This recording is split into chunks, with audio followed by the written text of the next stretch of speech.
Hey there, welcome back to the Talks. നമ്മൾ ഇന്നിവിടെ ഉണ്ടാക്കാൻ പോകുന്നത് ഒരു ഹെൽത്തി റാഗി സ്മൂത്തിയാണ്. ഞാനിവിടെ 2 ടേബിൾ സ്പൂൺ റാഗി 1 കപ്പ് വെള്ളത്തിൽ കുറുക്കിയെടുത്താണ് വെച്ചിരിക്കുന്നത്. ഈ റാഗി എന്ന് പറയുമ്പോൾ അതിൻ്റെ കൺസിസ്റ്റൻസി ഈ ഒരു പരുവത്തിൽ വേണം എടുക്കാനായിട്ട്. ഒരുപാട് തിക്കായി പോയി കഴിഞ്ഞാൽ നമ്മുടെ റാഗി സ്മൂത്തി തിക്കായി പോകും. ഒരുപാട് ലൂസും ഒരുപാട് തിക്കും അല്ലാത്ത കൺസിസ്റ്റൻസിയാണ് നമ്മുടെ സ്മൂത്തിക്ക് വേണ്ടത്. അതുകൊണ്ടാണ് ഈ ഒരു പരുവം എന്ന് പറഞ്ഞത്.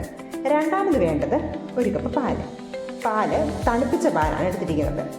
പിന്നെ കുറച്ച് പഴം വേണം. പഴം എന്ന് പറയുമ്പോൾ ഞാലിപ്പൂവനാണ് പ്രിഫറബിൾ. ഇത് കുറച്ച് നട്ട്സും ചിയ സീഡ്സും കുതിർത്തതാണ്. ഞാൻ ഇവിടെ എടുത്തിരിക്കുന്ന നട്ട്സ് എന്ന് പറഞ്ഞാൽ കുറച്ച് ആൽമണ്ട്, പിസ്ത, റൈസിൻസ്, ക്യാഷ്യൂ ഇത്രയും എടുത്തിരിക്കുന്നത്. പിന്നെ 2 ഡേറ്റ്സ് ഉണ്ട്. ഇത്രയും സാധനങ്ങളാണ് നമ്മുടെ റാഗി സ്മൂത്തിക്ക് വേണ്ടത്. നമുക്കെന്നാൽ ഇതൊന്ന് ബ്ലെൻഡ് ചെയ്താലോ? അങ്ങനെ നമ്മുടെ സ്മൂത്തി ബ്ലെൻഡ് ചെയ്തിട്ടുണ്ട്.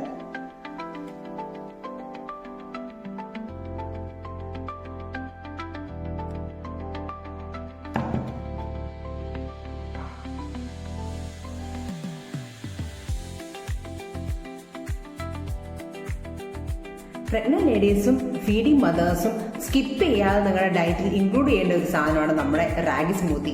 കാരണം ഇതിന് അത്രമാത്രം ന്യൂട്രീഷ്യസ് വാല്യൂ ഉള്ള ഒരു സാധനമാണ്. എൻ്റെ പ്രഗ്നൻസി ടൈമിലെ വൺ ഓഫ് മൈ സൂപ്പർ ഫുഡായിരുന്നു നമ്മുടെ ഈ റാഗി സ്മൂത്തി. നമ്മൾ ഈ സിമ്പിൾ റാഗി സ്മൂത്തി ആദ്യം ചില്ലറക്കാരനല്ല കേട്ടോ. ഇതിലെ റാഗിയും നട്ട്സും ചിയ സീഡ്സും ഒരുപാട് ഹെൽത്ത് ബെനിഫിറ്റ്സ് നമുക്ക് തരുന്നതാണ്. അതുപോലെ രാവിലത്തെ ബ്രേക്ക്ഫാസ്റ്റ് സ്കിപ്പ് ചെയ്തു പോകുന്ന ബാച്ചിലേഴ്സിന് ഇതൊരു നല്ല ഓൾട്ടർനേറ്റീവാണ്. അപ്പം നിങ്ങൾ ഈ ഒരു റാഗി സ്മൂത്തി ട്രൈ ചെയ്ത് നോക്കണം കേട്ടോ. ഞാൻ എന്നാൽ ഇതൊന്ന് ഫിനിഷ് ചെയ്യട്ടെ. അപ്പോൾ അടുത്ത വീഡിയോയിൽ കാണുന്നവരേക്കും tata bye bye. This is Divya with Duvi talks.